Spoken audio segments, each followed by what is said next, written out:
রবিবার মানে অর্থাৎ সান, সংখ্যা হচ্ছে 1, অর্থাৎ রবির কালার হচ্ছে কি একটু রেডিশ বা পিঙ্কি, অর্থাৎ সেক্ষেত্রে সেই দিনটায় যদি আমি একটু রেডিশ বা পিঙ্কি এইসব কালারগুলো আমি যদি ইউজ করি, ডেফিনেটলি অবশ্যই শুভ হবে।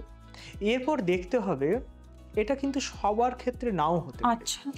যদি দেখা যায় তার লগ্ন সাপেক্ষে রবি হচ্ছে তার অষ্টম ঘরের অধিপতি, বা রবি হচ্ছে ষষ্ঠপতি, অষ্টমপতি নক্ষত্রে আছে, বা রবি যে কোনো ম্যালেফিক গ্রহ সাথে অবস্থান করছে, সেক্ষেত্রে তখন কিন্তু এই টার্মসটা কিন্তু থাকবে না, সেক্ষেত্রে কিন্তু আলাদা হবে। কারণ সেক্ষেত্রে তার রবির কালারটা কিন্তু হয়তো সেদিন হয়তো দেখা গেলো পিঙ্কের জায়গায় সে রেড নিতে পারে, পিঙ্ক ডিরেক্টলি হয়তো পিঙ্কটা নিল না, বা একটু ইয়োলোতে চলে গেল।